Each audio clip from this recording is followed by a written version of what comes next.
le goji séché, le fortifiant naturel qu'il vous faut.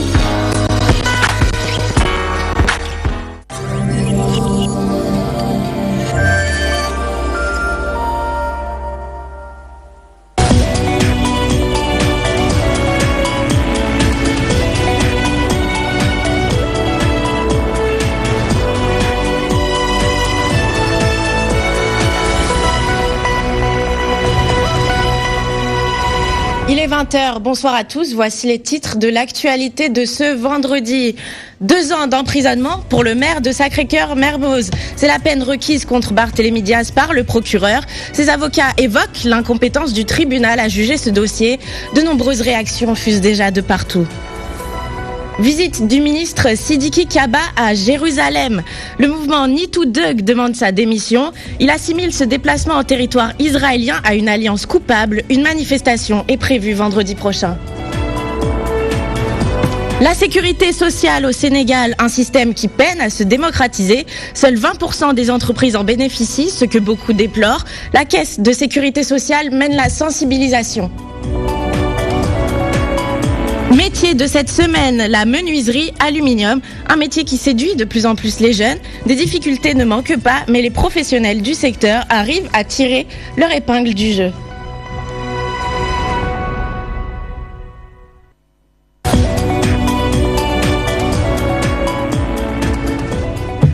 Et voici pour les titres, soyez les bienvenus. Comme je vous le disais donc, 2 ans d'emprisonnement. C'est le réquisitoire prononcé ce vendredi contre Barthélémy Diaz, le maire de Sacré-Cœur-Mermoz. Une condamnation requise par le substitut du procureur de la République. Le parquetier a estimé que les faits reprochés au maire de Sacré-Cœur-Mermoz sont établis. Les avocats de Barthélémy Diaz ont eux évoqué l'incompétence du tribunal à juger cette affaire. Pour rappel, Barthélémy Diaz avait été arrêté le 30 mars pour outrage à magistrat et injure publique. Le délibéré est prévu ce 17 avril.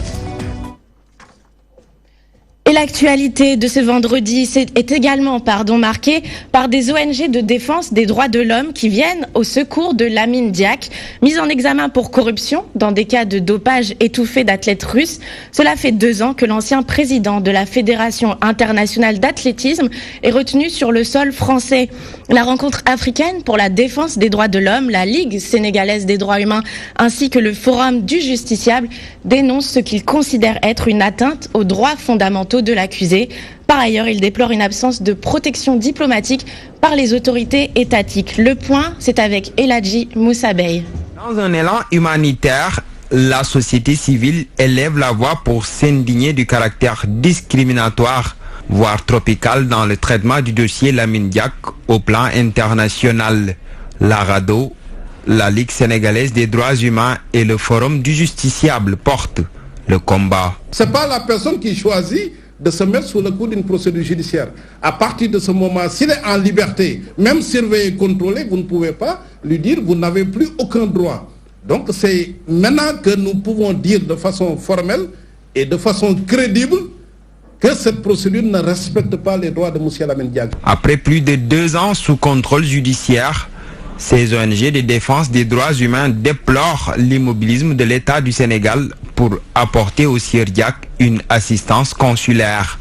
Elles mettent les autorités sénégalaises devant leurs responsabilités. Je pense que les autorités sénégalaises doivent s'expliquer pourquoi ils ont adopté cette attitude. On ne leur demande pas de disculper M. Lamine Diack, on ne leur demande même pas de dépenser de l'argent, mais exiger au moins le respect des droits de M. Lamine Diack. Ça, c'est un minimum auquel tout État est débiteur par rapport à ses nationaux.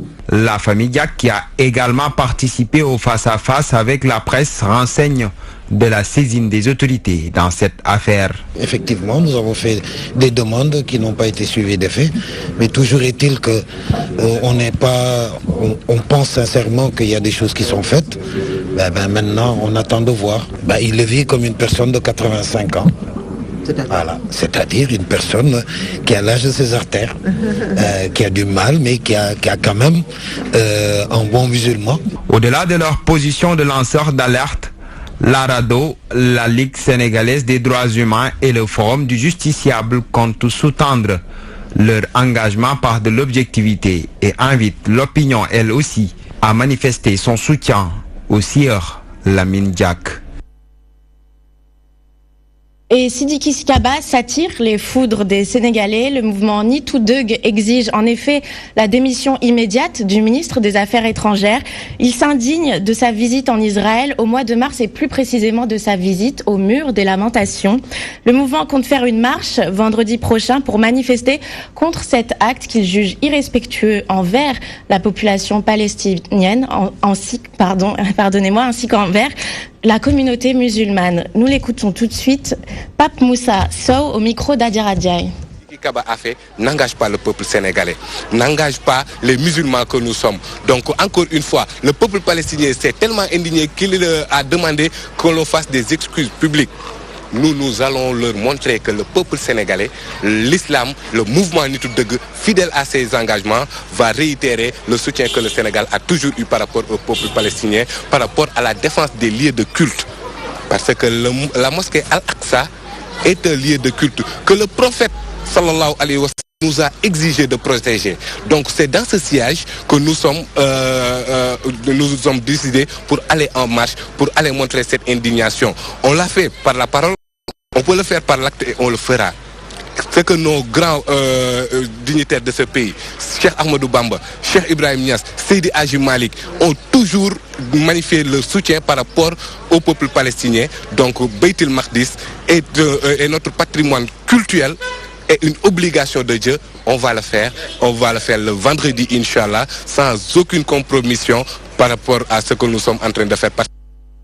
Et l'actualité, c'est aussi le lancement de la 22e édition du mois de la prévention africaine. Durant une trentaine de jours, la Caisse de sécurité sociale compte bien sensibiliser les entreprises sur l'instauration d'une structure de sécurité et de santé au travail. Au Sénégal, seulement 20% des entreprises ont mis en place cette structure que la plupart négligent. Plus de détails avec Ndeye Fatimlo. La prévention des risques professionnels, tout le monde est concerné, surtout les entreprises. Elles doivent la valoriser et la prendre en charge pour avoir une ressource humaine de qualité. Pour cette 22e édition du mois africain de la prévention, le thème est axé sur la promotion des structures de santé et de sécurité au travail au sein de l'entreprise. Exigence légale et management des risques professionnels. L'IAPP a voulu certainement nous inciter une fois de plus à prêter une attention particulière à la question centrale et lancinante de la maîtrise des risques professionnels. Au Sénégal, seuls 20% des entreprises disposent d'une structure de santé et de sécurité au travail. Et pourtant, la prise en charge des accidents de travail est très coûteuse pour les entreprises. Des déclinaisons spécifiques pour permettre à toutes les composantes intéressées dans la mise en œuvre de la politique de santé et sécurité du travail au niveau des entreprises, de s'en approprier et surtout en faire un élément d'action de tous les jours au niveau des entreprises. Ce mois africain de la prévention est une occasion pour la Caisse de sécurité sociale d'inciter les entreprises à installer durablement la prévention des risques dans leur société. Il s'agit d'un appel pour une fois de plus conscientiser, mais surtout éduquer et éveiller toutes les composantes, parties prenantes à la maîtrise des risques professionnels dans les entreprises, mais au niveau de la société de façon générale. La Caisse de sécurité sociale est une institution qui aide à prévenir les risques professionnels. Durant tout ce mois d'avril, beaucoup d'activités seront organisées pour que les entreprises puissent mieux prendre en charge la sécurité et la santé de leurs employés. Et si une réconciliation entre Abdoulaye Wade et Idrissa Seck était possible? C'est en tout cas ce que laisse entrevoir le chef du parti Rewmi qui se serait entretenu au téléphone avec Karim Wade. Le fils de l'ancien président de la République souhaiterait apparemment que les deux hommes se rapprochent de nouveau. Comme vous pouvez l'imaginer, ces retrouvailles hypothétiques en font déjà réagir plus d'un. C'est le cas de Galotal du PDS qui invite déjà à Karim Wade à en faire de même avec les anciens membres du PDS qui ont rallié la mouvance présidentielle. Il s'est prononcé au micro de notre reporter Mamadou Samb. C'était les présidents Idriss Seck et Karim Wade. Ils ont agi en gentleman. Mais le palme de la félicitation revient à Karim Meïssa Wade. Vous savez pourquoi? Parce qu'il a pris l'initiative de réconcilier son frère Idriss Seck et son père Abdoulaye Wade. Celui qui prétend diriger ce pays doit avoir une capacité de rassemblement, doit avoir vraiment une capacité de coller les morceaux. C'est vrai qu'il y a eu beaucoup d'eau sont passées sous les ponts, mais Karim a réussi, me dit-on, à faire de telle sorte qu'entre Idrissa Seck et Abdoulaye Wade règne la paix. Mais nous l'invitons à aller au-delà. Moi, j'invite personnellement à Karim à voir même les alliés de Macky Sall, ceux qui ont trahi Abdoulaye Wade, à venir travailler avec Maître Abdoulaye Wade. Et décidément, le 58e anniversaire de l'indépendance du Sénégal n'a pas fini de faire parler de lui. Au cœur des discussions, l'opposition, qui était la grande absente de la journée du 4 avril. Les théories fusent. Si Alioune Badara Diouk de Benno Bokk Yakaar appuie une logique de boycott des grands rendez-vous nationaux, Gallotal du PDS, à nouveau, lui déclare que l'opposition n'a tout simplement pas été conviée à l'événement. Décryptage de notre reporter. De l'indépendance sans la présence de l'opposition. En effet, elle n'a pas été invitée selon cet opposant. Le pouvoir ne nous a pas invités, mais les enseignements qu'on peut en tirer, c'est que Macky Sall a fait de telle sorte qu'il y ait deux Sénégal. Hein. Le Sénégal avec Macky Sall et la majeure partie du Sénégal qui n'est pas avec Macky Sall. Mais nous tenons à lui rappeler que la police ne lui appartient pas. La gendarmerie ne lui appartient pas. Nos forces de l'ordre ne lui appartiennent pas. Donc nous demandons vraiment au président de savoir raison garder et d'essayer vraiment de réconcilier le maximum de Sénégalais. Un avis pas du tout partagé par ce membre de la mouvance présidentielle. Si on veut construire une grande nation, et le Sénégal est déjà une grande nation, si on veut embellir la construction de cette grande nation, il faut aussi que l'opposition d'aujourd'hui, ou bien l'opposition qui sera là demain, que nous acceptions que nous devons avoir une commune volonté de vivre ensemble quand la nation appelle.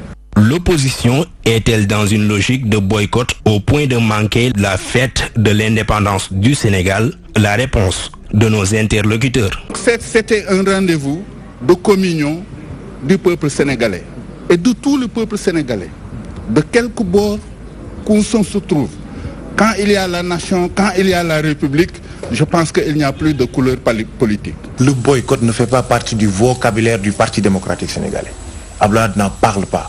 Nous ne boycottons pas. Mais stratégiquement, politiquement, nous avons les moyens de nous battre. Contrairement à Macky Sall, qui n'a pas des arguments pour avoir un deuxième mandat, mais qui a des instruments pour avoir un second mandat. Ces instruments lui servent de vol. Le Sénégal a célébré la 58e édition de son accession à la souveraineté internationale sans la présence de l'opposition, une situation qui soulève déjà des polémiques dans la classe politique. Selon l'OMS, il y a aujourd'hui dans le monde plus d'1 milliard de fumeurs. Et figurez-vous qu'au Sénégal, les femmes fumeraient beaucoup plus que les hommes. Un phénomène qui a été constaté entre 2007 et 2013 avec un tabagisme féminin qui est passé de 10,2% à 11% chez les jeunes filles de 13 à 15 ans. Cette situation est déplorée par beaucoup de Sénégalais. Kendai Fatimlo est parti interroger pour nous. Au fil des années, les mœurs se sont dégradées. Les filles s'adonnent de plus en plus à des vices qui d'habitude étaient réservés aux hommes. Aujourd'hui, elles fument beaucoup plus que la gente masculine, situation que déplore bon nombre de Sénégalais. La cigarette n'est pas jolie à voir dans les mains d'une fille. À notre époque, les filles n'avaient pas cette habitude. La cigarette n'est pas bon ni pour les hommes ni pour les femmes, car elles sont appelées à avoir des enfants. Selon eux, si ces jeunes filles s'adonnent à cette dépravation, c'est juste pour copier certains de leurs amis ou pour être à la mode. Les jeunes filles veulent toujours guetter une nouvelle chose et avoir du buzz. Elles aiment copier alors que ce n'est pas toujours bien. Elles veulent juste copier parce qu'il y en a beaucoup qui ne savent pas ce qu'est fumer. Elles veulent juste suivre le rythme de leurs amis. Un doigt accusateur est pointé vers les parents. Selon ces Sénégalais, il manque de vigilance. C'est à cause des parents. Ils ne prennent pas le temps de surveiller leurs enfants. Ils ne cherchent même pas à savoir ce que font leurs enfants tous les jours. Les parents doivent veiller de plus en plus à leurs enfants, notamment aux jeunes filles. Ce que refute cette femme, elle estime que ses filles ont adopté ces habitudes dans la rue. Les parents ont tout fait pour bien éduquer leurs enfants. Elles apprennent la débauche hors de chez eux. Au Sénégal, entre 2007 et 2013, le tabagisme féminin a augmenté. Il est passé de 10,2% à 11% chez les filles de 13 à 15 ans, au moment où une baisse notable est observée chez les jeunes garçons. Des chiffres qui choquent beaucoup de citoyens sénégalais. Ils appellent à plus de vigilance de la part des parents pour faire régresser ce fléau. 75% de jeunes Sénégalais âgés entre 15 et 35 ans rêveraient de quitter le pays. Révélation de l'enquête effectuée par l'Institut fondamental d'Afrique noire. Les résultats de cette étude sont toutefois diversement appréciés par la population. Les détails, c'est avec Abdoulaye Ndiaye. La question de l'immigration clandestine est toujours d'actualité au Sénégal. D'après l'enquête effectuée par le département des sciences humaines de l'Institut fondamental d'Afrique noire IFAN, 75% des jeunes Sénégalais éprouvent l'envie de quitter ce pays. Dans les artères de la capitale, les avis sont partagés. Pour certains, leur ambition est de voyager à cause de la conjoncture actuelle. Je me sens dans les 75%. Vu qu'à Dakar, il ne se passe rien. Le chômage, je dirais que c'est tous les jours. Je vois ça depuis que je suis né, je peux dire ça. Bah ouais, je rêve de sortir de ce pays, d'aller travailler ailleurs. Sénégal là, ça ne marche pas. Il y a des agressions, du chômage, la prostitution, tout ça, ça aussi. Ça ne fait pas quoi. D'autres prennent le contre-pied. Ils martèlent que le Sénégal dispose de ressources qui permettent à ces jeunes de tenter leur chance. Non, je ne partage pas cette même idée parce que le pays a besoin de nous, les jeunes, vous voyez. Donc ça n'a pas... Peut-être il y a des opportunités là-dedans, mais je pense que les pays étrangers, notre pays, c'est la même chose. Ces jeunes ne mangent pas leurs mots. Ils interpellent les autorités à revoir leur politique migratoire afin de les aider à rester dans le terroir. De chercher des emplois pour tous les jeunes, de revoir la situation des jeunes, de les aider quoi. De les aider. Ouais, on a besoin vraiment du soutien de l'État, vraiment, vraiment. Parce que, t'as dit, dans ce rapport, l'on révèle également que 3 zones essentielles ont été identifiées comme point de départ et de transit. Il s'agit de la zone sud, Sédhiou, Ziguinchor et Kolda, de la zone nord, Matam et Louga, et de la zone sud-est, Tambacounda et Kédougou. Alors comme chaque vendredi, nous vous faisons découvrir un métier et aujourd'hui nous partons à la rencontre des menuisiers aluminium, un métier de plus en plus prisé par les jeunes qui y voient une opportunité pour bien gagner leur vie. En effet, les menuisiers aluminium ne connaissent pas vraiment la crise, au contraire, ils sont très sollicités. Allons à leur rencontre avec Adiran Ndiaye. Aniwa Kerge, Aniwa Konge, Aniwa Kerge. Leur outil de travail impose qu'ils se fassent appeler des menuisiers aluminium. Serigne et Morkan sont très droits et calculateurs pour ne rater aucun détail sur l'ouvrage à fabriquer.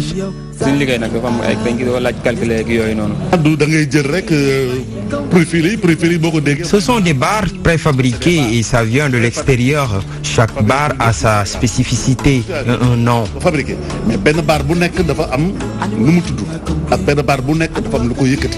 Il faut savoir tout cela pour pouvoir assembler. C'est ce qui nous donnera ce que nous recherchons. Donc ce n'est pas un travail qu'on fait n'importe comment.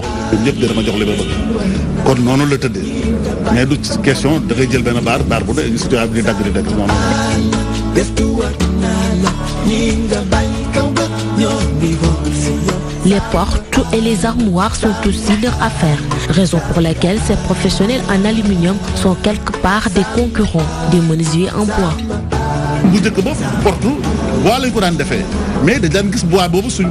Avant, les portes se faisaient en bois, mais nous constatons qu'après, il faut les vernir et ça nous prend beaucoup de temps. Je crois que les portes en aluminium sont plus pratiques.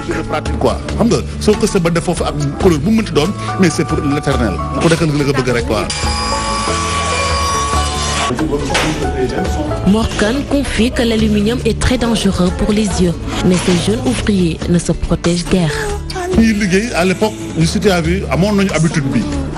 À l'époque, nous étions habitués au port de lunettes, même si on ne nous l'avait pas recommandé. Mais actuellement, non. Car nous évitions d'avoir certains problèmes, mais aujourd'hui les jeunes préfèrent travailler sans protection.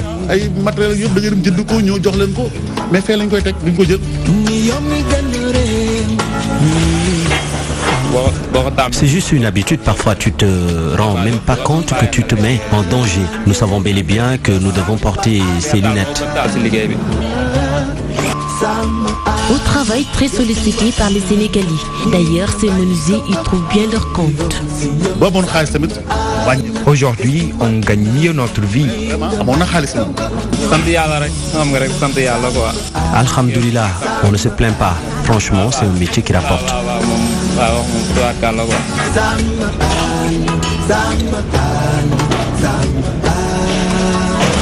Ces professionnels soutiennent ainsi que les apprentis doivent prendre le temps de bien acquérir des connaissances pour exercer ce métier. Si vous n'avez pas les b.a.-ba, il faut aller les apprendre parce que c'est un métier très noble.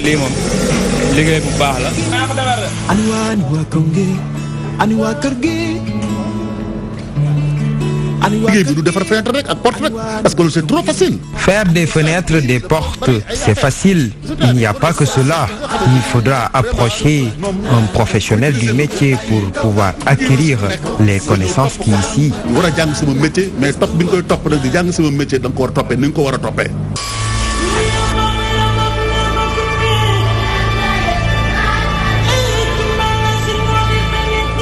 En noir, blanc et gris, les barres d'aluminium se différencient par la couleur et la dimension. Même si le matériel ne vient pas d'ici, les travailleurs ne se plaignent pas. Ils ont beaucoup de commandes. La menuiserie aluminium s'est ainsi faite une place très importante dans le marché sénégalais.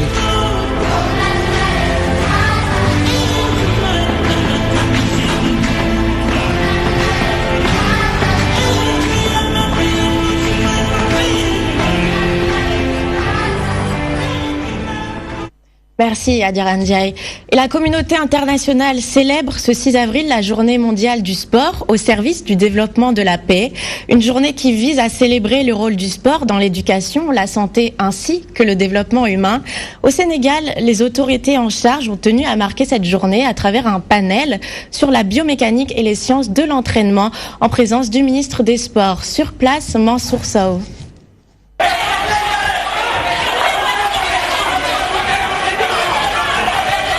Des scènes de violence qui rament à contre-courant contre l'éthique sportive, des dérives qui mettent à nu l'éthique et les vertus du sport.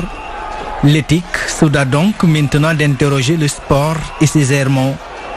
Il lui incombe de reprendre l'idéal des valeurs olympiques de Pierre de Coubertin. Quand on parle de vertu, on parle d'éthique.